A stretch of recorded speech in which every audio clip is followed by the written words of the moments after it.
Hi, this is Mitch Axelrod. I want to welcome you to another coaching around the new game of selling. I'm going to be your host, your guide, your facilitator, and your chief encouragement officer. And as always, I'm joined by my trusty partner, sidekick. Oh, she hates when I say that, but it is true. And the master of all things PowerPoint, Sandy Swain. Oh, there we go. To have you. Thank you, Mitch. Yeah, and Sandy, as always, is instrumental in helping create and organize and set up these coaching sessions.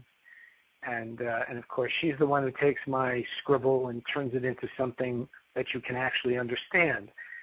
So, literal. What's that? Oh, I said it was a literal scribble. He gave me a scribble. Yeah, I'm gonna take that scribble and put it next to this PowerPoint at some point to show the transformation that you've been able to make with my scribble. So today, get your seatbelts strapped on because you are going to go for a ride. And today we're going to burst your bubble. Hate to tell you that, but we're going to burst the belief bubble.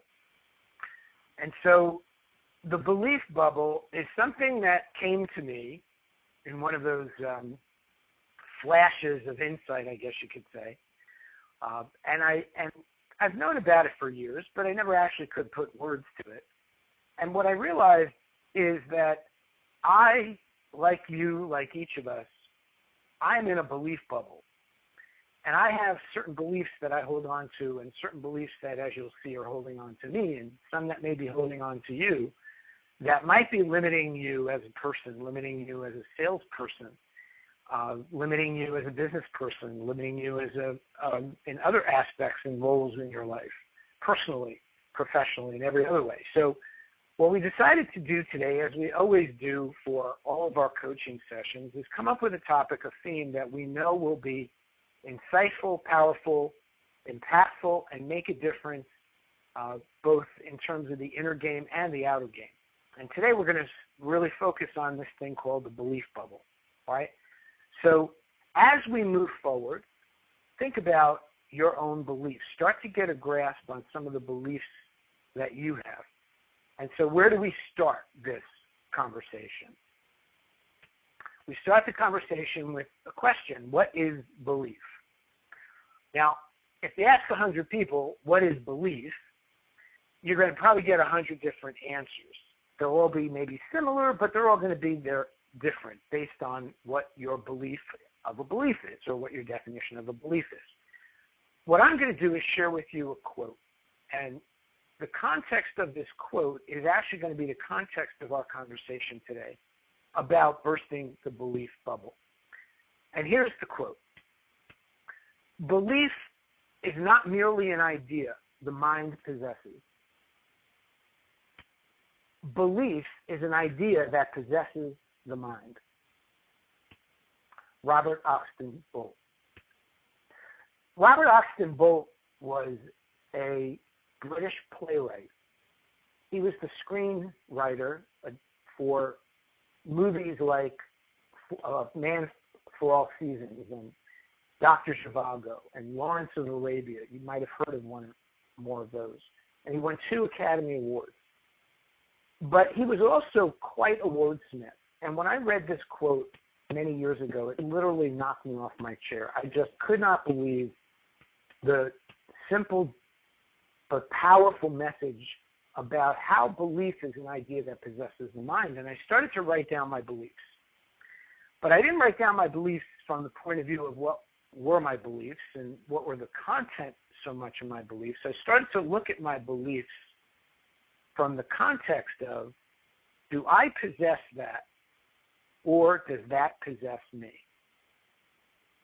And I was absolutely shocked, as you might be, when you begin to go through this process yourself of writing down beliefs or at least being cognizant and aware of your beliefs and then evaluating them from the point of view of, do I possess it or does it possess me? And today we're going to talk about the belief bubble and what is it that's possessing you? What is possessing your mind that in some way, shape, or form is holding you back as a person, as a professional, as a business person, as a salesperson. It's holding back maybe your performance, maybe your productivity, all right?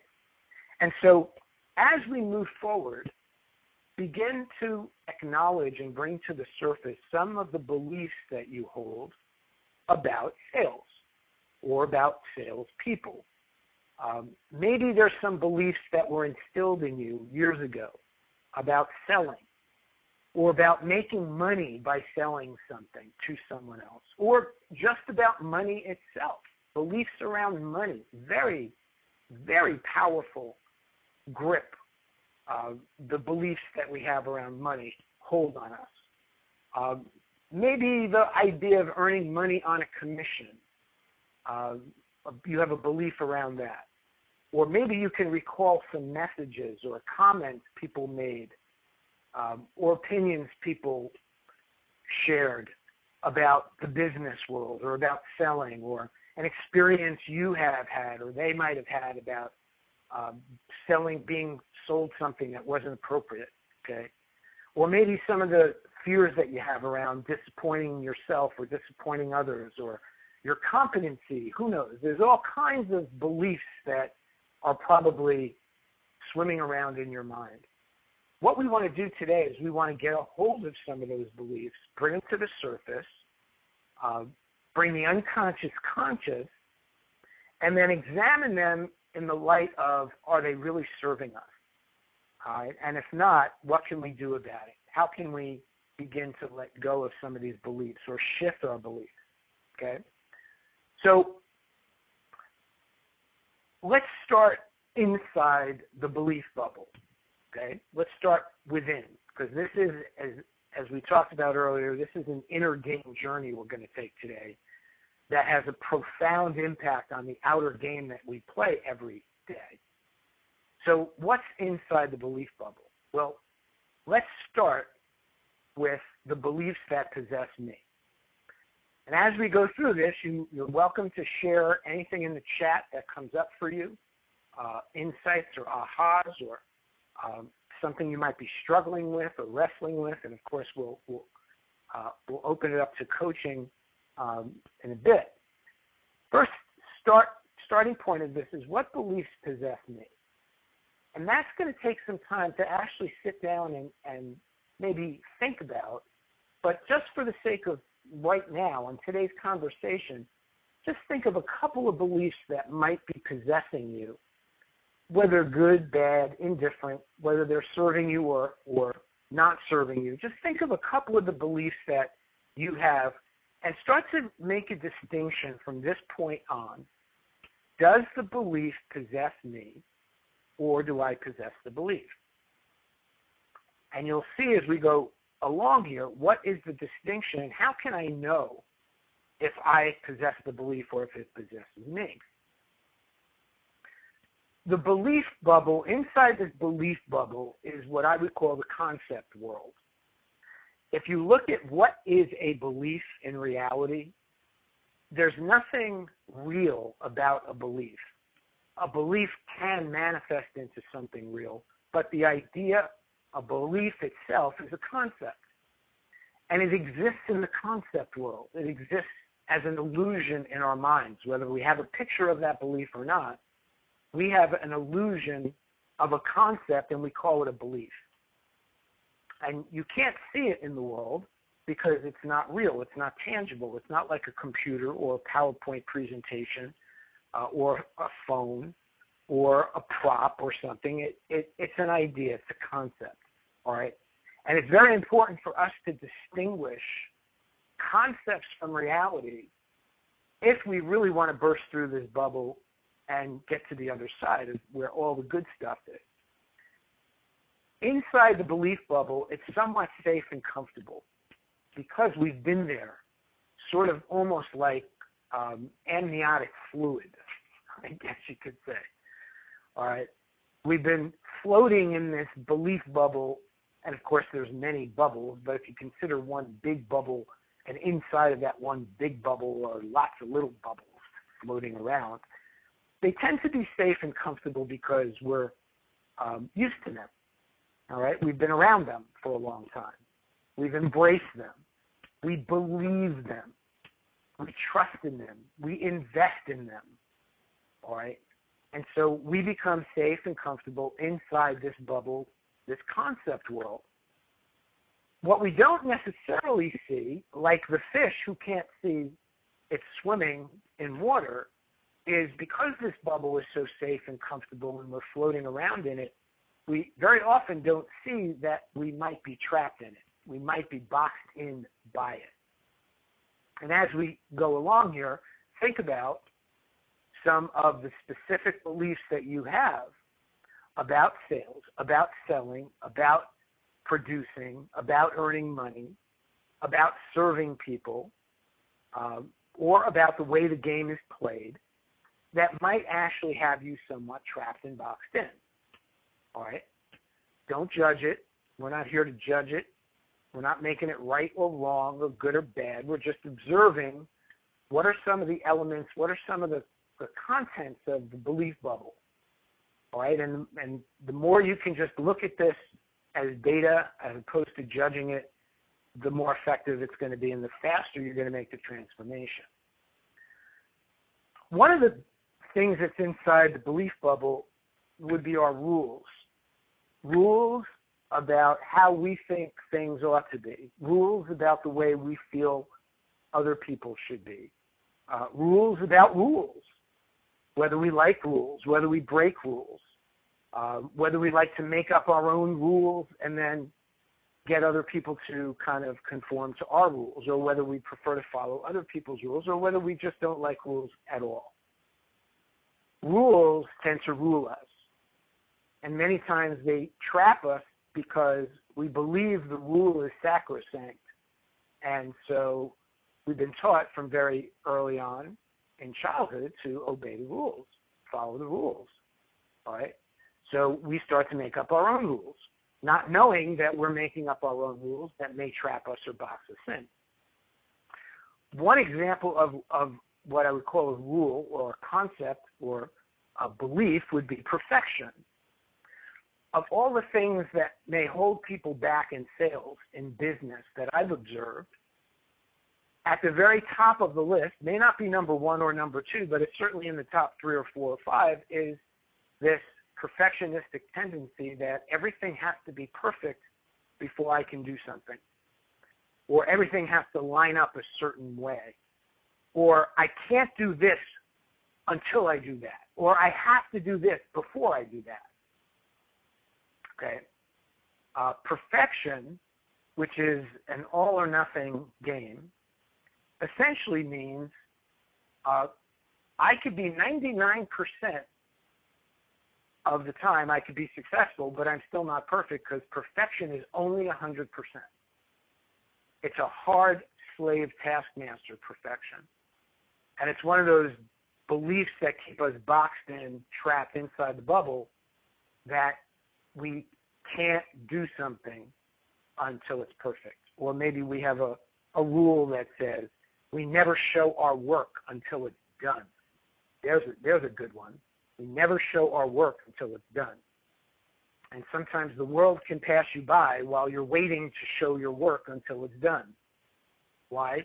Perfection. Unless it's perfect, I can't hand it in. Unless it's an A+, I can't hand the paper in. I can't hand in an imperfect paper, or I can't do an imperfect proposal, or I can't make an imperfect presentation. I've got to wait until I perfect it, and by then the customer is gone to someone else. So start to look at inside the belief bubble that you have, where does perfection sit? How much of it affects you on a day-to-day basis? Then there's standards and expectations, a couple of other concepts inside the belief bubble. We set our own standards pretty much in life. Now, yes, sometimes other people set standards for us that we feel like we want to or have to adhere to. But right now what we're talking about is just standards that we set for ourselves, that we measure ourselves against. So if you're a perfectionist, then your standard is probably going to be perfect.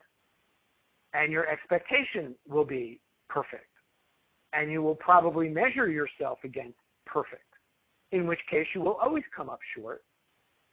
And that becomes the perfect lose-lose game inside the belief bubble. I must be perfect. My standard is that everything has to be 100%. My expectation is that I'm going to be perfect. I'm not perfect, so therefore I can't move forward. I can't do something. I can't show my work. I can't do the presentation. I can't pick up the phone and call that potential customer because I don't have the perfect pitch yet. Standards and expectations also create stress and tension, because if we don't meet those standards and expectations, then rather than examining the belief of the standard and expectation, we just turn inside and inward and say, okay, well, it must be me. So I must be broken, or something must be defective here. All right? We actually set a concept above ourselves. So standards and expectations are very firmly entrenched inside the belief bubble. And really what this comes down to, we could go on and on and on about other items and characteristics and elements of what's inside the belief bubble. I'm pretty sure you got the picture at this point. And here's really what it comes down to, as far as I can see. Will I obey my rules, my standards, my expectations, my belief that I have to be perfect, or will I love and serve myself? Because in order for me to burst the bubble, I have to challenge, in a way, all of these things that keep me inside the bubble. And to some degree, they fall into the category of rules, standards, expectations, perfectionism, the concept of the illusion, the beliefs I hold, the beliefs that possess me. So the question becomes really for you to answer, not for me to answer, because we all have to answer this question for ourselves. Will I obey my own rules, concepts, and ideas, or will I love and serve myself? So when you're wrestling with this issue, maybe that's the question you can ask yourself to determine if the belief is possessing you, or are you possessing the belief? Okay, in a minute you're going to see one of the ways, a number of different ways you can tell the difference between whether or not a belief possesses you or you possess it. So if you're inside the belief bubble, or what's inside the belief bubble, you'll notice these are the characteristics, and this is really what you're up against here, okay? So let me introduce you to Dr. Robert S. Hartman. Dr. Hartman was a Nobel Prize nominee. He is probably the one man who I never met who had the most influence on me of any person on the planet I've never met. I've invested over 10,000 hours of my life in the work that he pioneered called axiology. Axiology is the science and study of human value. He was the first person in human history to actually mathematically prove that there are three dimensions of value in the world. Went on to write a book about it, went on to get nominated for a Nobel Prize for it. He's also the first person in the world, in the U.S. anyway, to create a 401k plan. He actually invented the 401k and pension plan because he came out of Germany in World War II, and he spent his entire life trying to understand values and what causes people to do things. And there's a quote from his autobiography that when I read it the first time almost 20 years ago, I literally hand wrote that quote and slapped it up on my desk because it had that much of a profound impact on me. And it fits very nicely into this conversation about belief. He said, "Our lore is full of stories of men laying down their lives for the sake of what they think, what they have, or what they want." How many have laid down what they think, what they have, or what they want for the sake of their lives? I want you to take that in for a second. because if you think about this whole concept of belief, what we think or what we want or what we have or whatever it is that is going on in the 6 inches between our ears, we probably all have something we think we would die for. And as Hartman says, our lore is full of stories of men who have died for the sake of their beliefs or what they think or what they have or what they want. But how many would let go of their beliefs for the sake of their lives? And we could ask that very question today that he asked 50 years ago and apply it to almost every aspect of life. And certainly it applies to business and sales. Because if you look at the words for the sake of your lives and you change it to for the sake of your business or your career, the question is, would you be willing to lay down your beliefs for the sake of your business and your career? Very profound quote. So that leads us to the next layer of this conversation, which is, what is that outer shell that we put around the belief bubble that protects the belief bubble, that keeps it intact, that keeps us safe and inside that belief bubble? Well, the very nature of a belief, especially a belief that possesses us, is that we first want to defend the belief. Because if we are attached to that belief, we want to defend it. That's the first way we protect ourselves and stay inside the belief bubble, which means we have to close ourselves off to outside possibilities. Anything that might interfere with, get in the way of, a belief that you might have, like, for example, I have to have a certain amount of product knowledge before I can go out and have a customer conversation. Okay, that's a belief. And if you believe that sacrosanct, like I just have to have a certain amount of knowledge, then the question becomes, okay, well, how much knowledge is enough knowledge?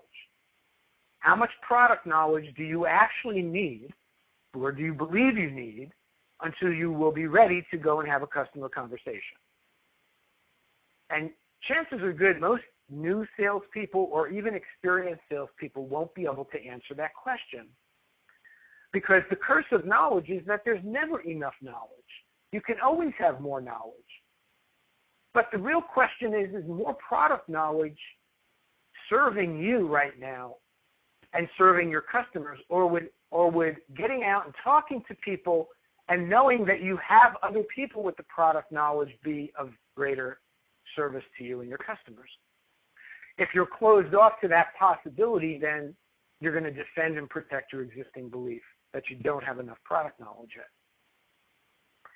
And we use the term to die for because, as Hartman said, men have died for their beliefs. So we use it in this context metaphorically, meaning your sales could die, your business could die, your customer service could die, your cash flow could die, whatever, all because of your beliefs or what you think or what you may want or what you may have, okay?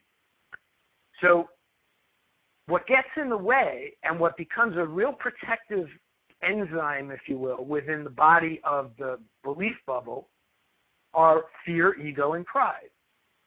I know for myself, I'm sure for you, at some point in your life, maybe today, maybe yesterday, maybe last week, but somewhere, you had a fear of something. Maybe you had a fear of not looking competent.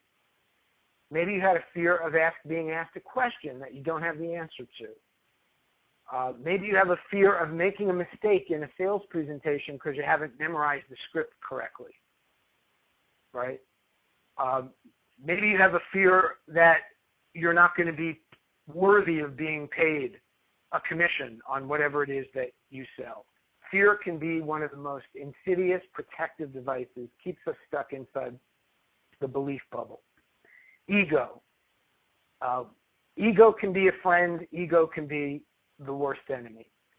Our ego usually comes out in some form of pride where we're just too proud to admit that our belief is no longer serving us, and now we have to accept the possibility that, okay, well, maybe I was mistaken, or, God forbid, I was wrong. I would rather be dead than wrong.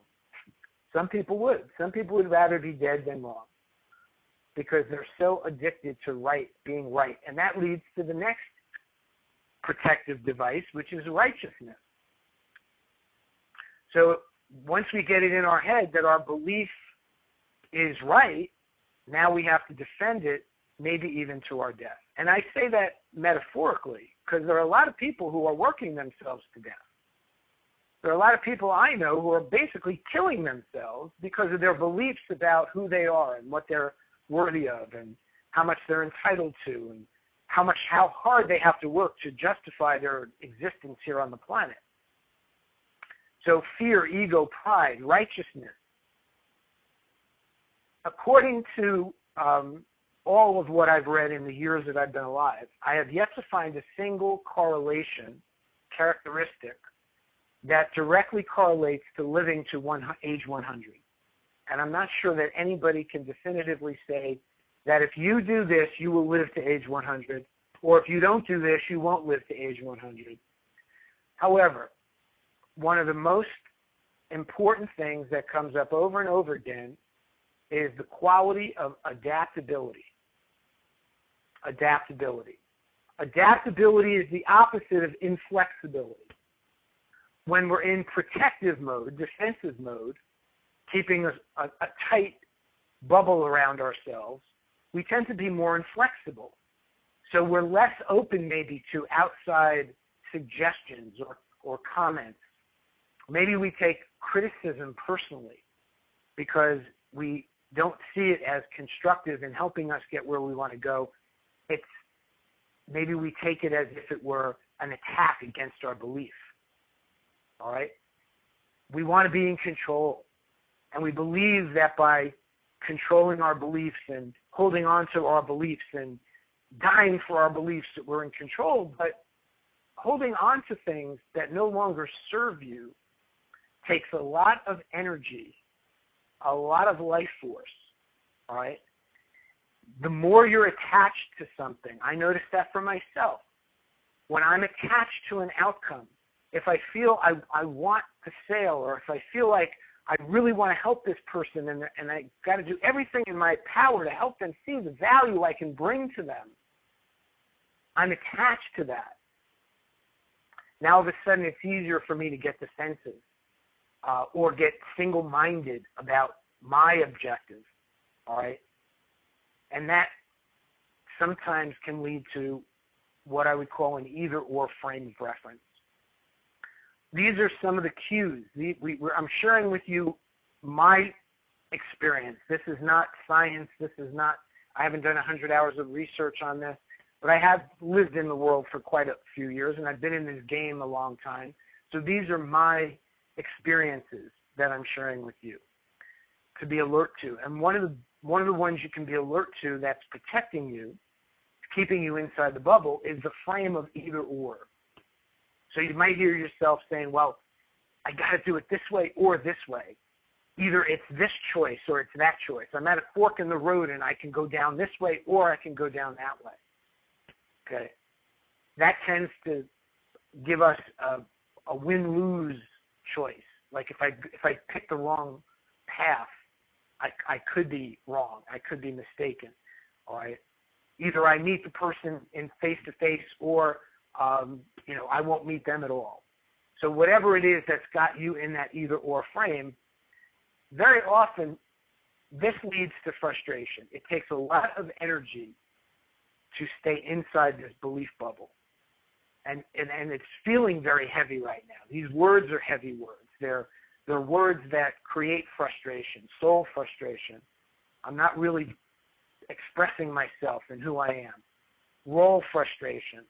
I'm not bringing my best to the game, or I'm not enjoying the game, or I'm not valuing what I'm doing or doing what I'm valuing. Or goal frustration. I'm not where I think I ought to be. Or I feel like I ought to be somewhere else. I should be in a different place right now than where I am. All of this kind of plays out, and our response a lot of times is first we resist, okay?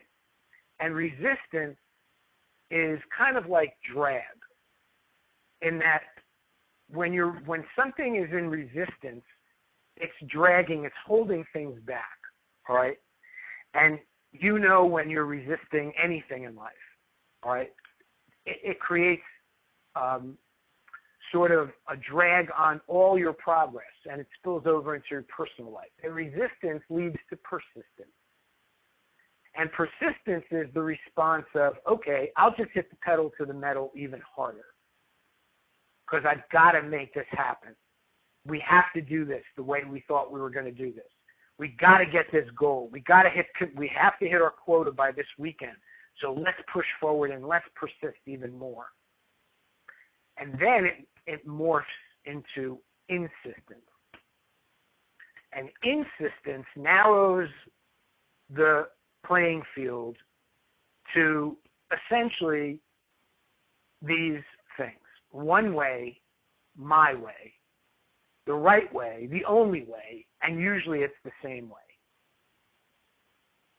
And if you find yourself in any of these states of mind, if you sense yourself looking at the world through a very narrow prism or lens, it's one way, it's my way, it's the right way, it's the only way, it's the same way, chances are good you're protecting yourself. You're inside the belief bubble.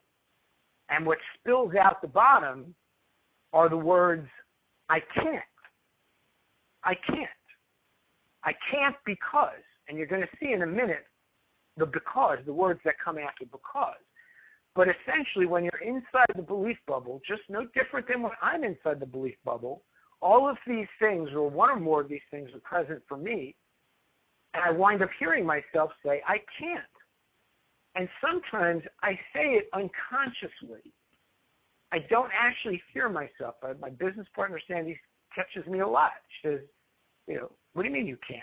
Well, she points it out to me. That's because it's below my own radar. It's within this. If you look at this big red circle like a moat surrounding your castle, designed to keep all the bad things out and all the good things in, what it really does is, in this case, it's keeping all of these things in that are essentially trapping you inside this belief bubble. And so it leads to no choice. It leads to a life or a business by default. So maybe you follow other people's systems because you were told that's the only way it can be done. Maybe you're in a business where they train you a certain way and you have to use certain words to sell. You have to do a presentation the way they tell you, all right? And you feel like it's not working, but there's no other choice and there's nothing you can do about it, okay? And I'm not suggesting any of this is right or wrong, good or bad. There's no judgment.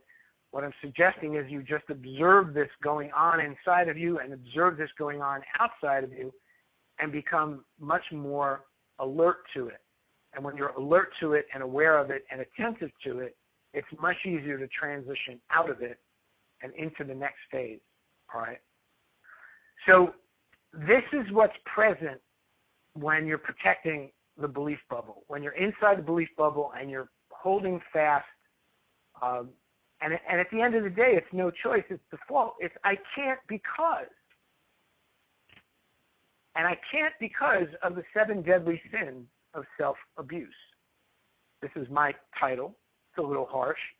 But I've discovered for myself and for other people that I'm listening to speak that these 7 deadly sins of self-abuse keep us stuck in the I can't because. I can't because I should be doing something else. Or I can't because I ought to go over here and meet her for dinner. Or I can't because I must get that report done by 5 o'clock Friday. Or I can't because I need to be at a certain place by a certain time and I can't make it. Or I got to do this, or I have to do that, or I was supposed to do this and I forgot. There's your 7 deadly sins of self-abuse. Now, there's one common thing about all these. And as we're talking, just think about how all of these relate to your business, to your sales, to your effectiveness, to your performance, to your productivity. All right? What you should be doing, what you ought to be doing, what you must be doing, what you need to be doing, what you got to have to and supposed to do, all have one thing in common. And that one thing in common is they're not choice. There's no choice. You're not saying, I choose to be this, or I choose to do that, or I choose to go here. You're essentially defaulting to no choice. And that's what all these words basically mean. They mean no choice. Now, let me make an important distinction here, because these words are so part of our daily language that it's important you make a distinction between like common everyday language, like, for example, oh, geez, I was supposed to go and stop at the post office, and I forgot. Or, oh, I need to pick up some milk on my way back, okay? The context of using these words in that kind of way is everyday language. It's when it spills over into real-life choices like, oh, I should go to this event because that'll be good for my career. All right? That's different. Or I ought to set up a website with a funnel system and 15 autoresponders because that's what I heard somebody say I should do. Or I must or I need to get 5 articles published every week in order for people to know that I'm a real player in the sales industry. Or I supposed to do 100 phone calls every week to 100 prospects because 100 phone calls will get me 10 meetings, will get me 5 appointments, will get me 3 closes or sales. Okay. And I want you to see that difference because that's a very important difference. I'm not saying don't ever use these words because they're so much part of our daily routine. What I'm saying is know the difference between the context of, oh, geez, I was supposed to go to the post office and I forgot, versus, oh, geez, I'm supposed to do 100 presentations in the next 60 days in order for me to make quota, okay? And so start to observe your language, start to observe where these come out, particularly in your day-to-day sales and business operations, and do your best to start to replace these words with the word choose.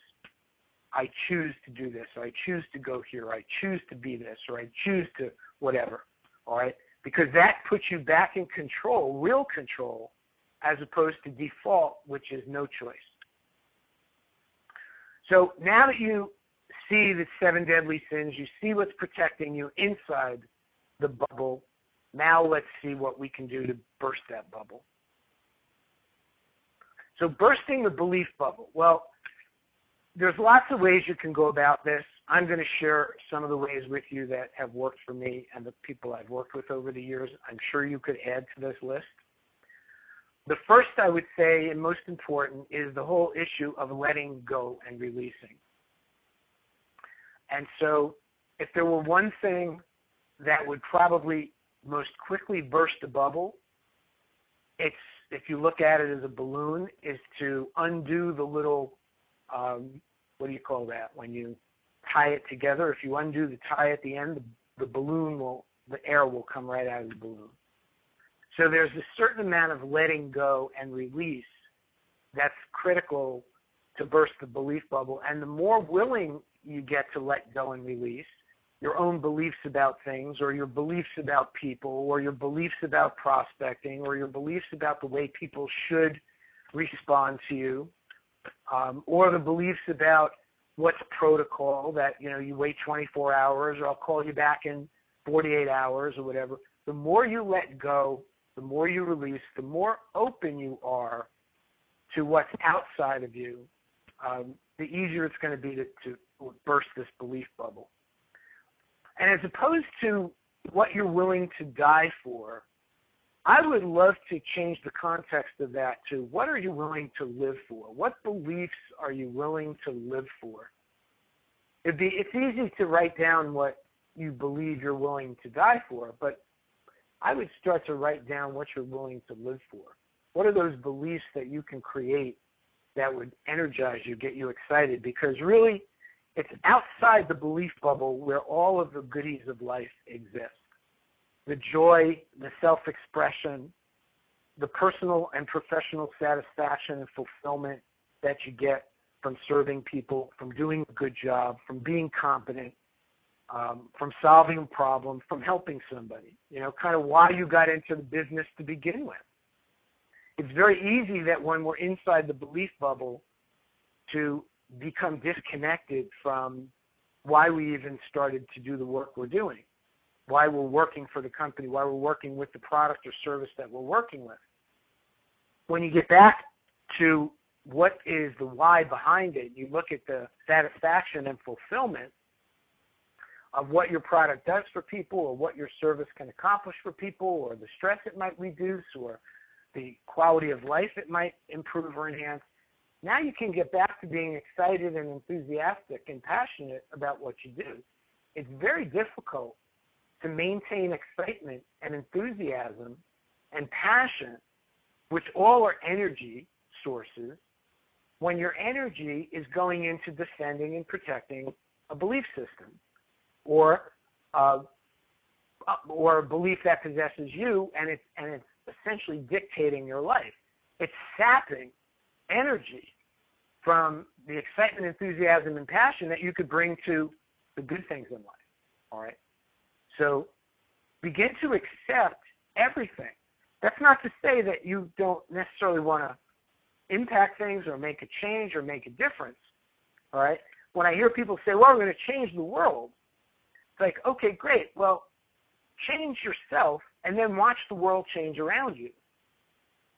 And the first thing you do is you accept things as they are. You accept beliefs. Don't judge your own beliefs. I find myself, the worst thing I could do is to judge my beliefs because now I'm not accepting that there are certain beliefs that possess me. But if I accept that, yes, that belief is possessing me, rather than ignoring it or trying to make believe it's not really possessing me when I know it is possessing me, and just accept that as the way it is. Now I have the power to redirect that energy into something better. When you are outside the bubble, you have no boxes, no borders, no boundaries.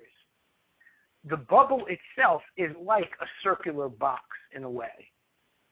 It keeps us trapped and inside. And just like when we grow up and we're told, draw inside the lines and follow the rules and don't break the rules and do the right thing. And from very early on, we're basically being conditioned to stay inside the box, stay inside the border, respect the boundaries, okay?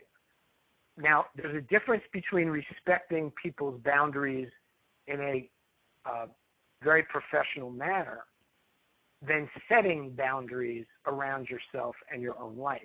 And usually those boundaries are set by the beliefs that you have or possess or those that possess you. So when you burst through that belief bubble, all of a sudden there's no boxes anymore. There's no borders. There's no boundaries trapping you.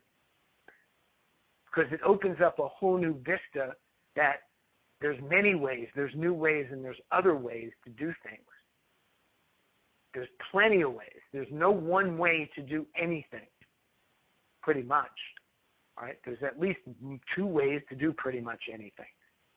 So when you're outside the belief bubble, when you burst through the belief bubble, you're now open to other ways, even if they're not your ways, even if they're not comfortable yet, even if they're not, you don't feel competent yet. All right? Why? Because now you've embraced a whole new frame of reference. And the frame of reference is, I can.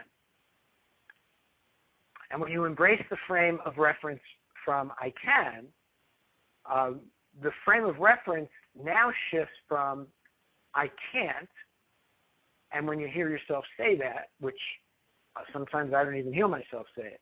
I say it, but I don't hear myself say it. Somebody else has to point it out to me. Hey, you just said I can't. Oh, okay. Let me shift that to how can I?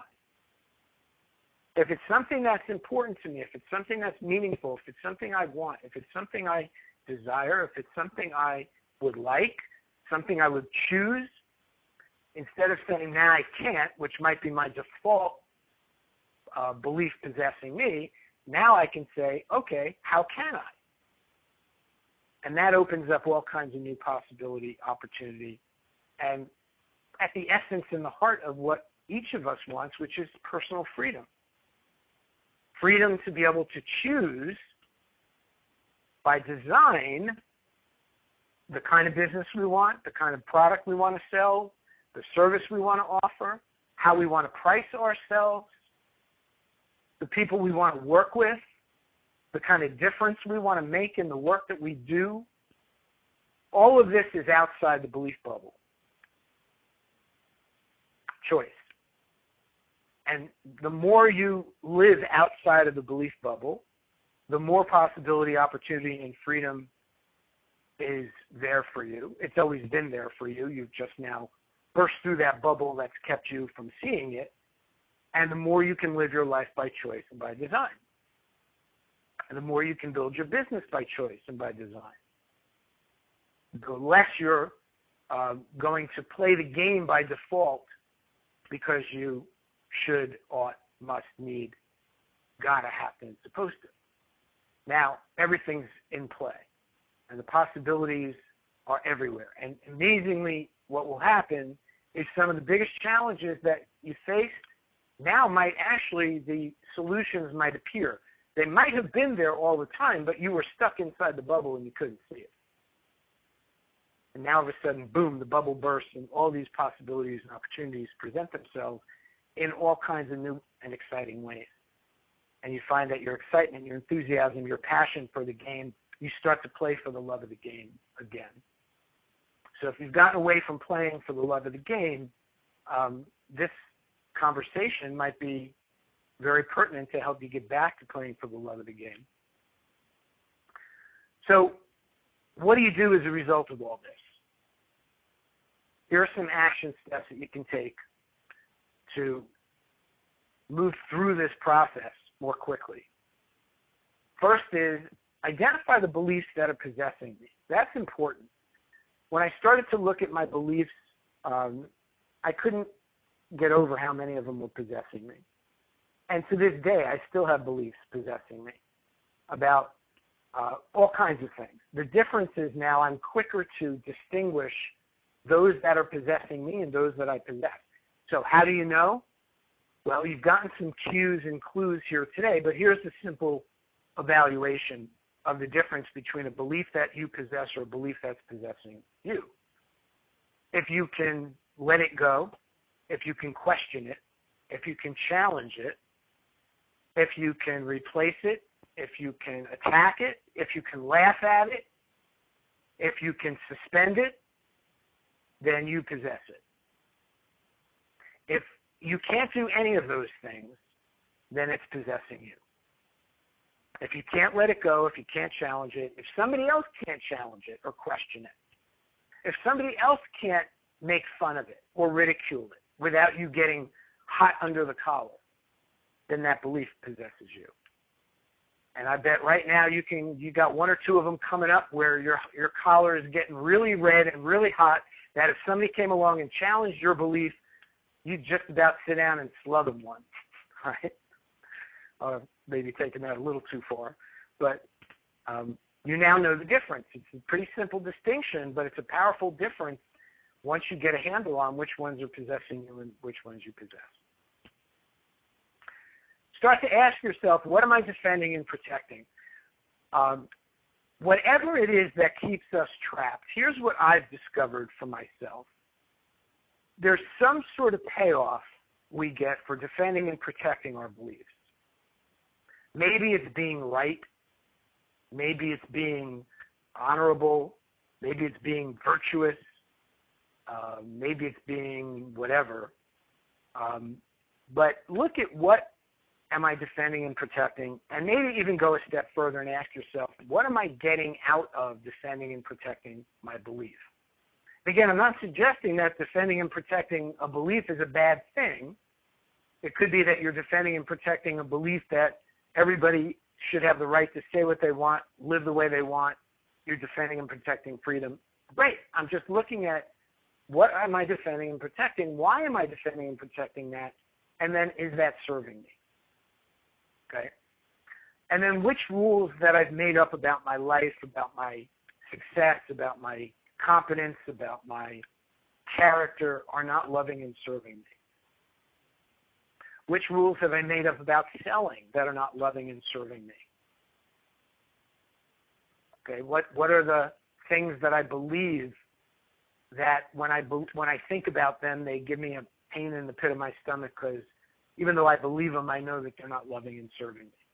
Okay, very important. This is a tough one because when you start to shift to loving and serving yourself, overriding the rules, that beliefs that you may have, it's a huge breakthrough, and sometimes it's a painful one. What will I let go and release? All right? What am I holding on to right now that if I were to let go and release would lighten my load, would ease my stress, would take some of the pressure off my life? All right? What way of thinking could I let go and release that would reduce some of the pain and suffering that I put myself through? And again, you can relate all of this to your sales business, obviously, but it goes well beyond that.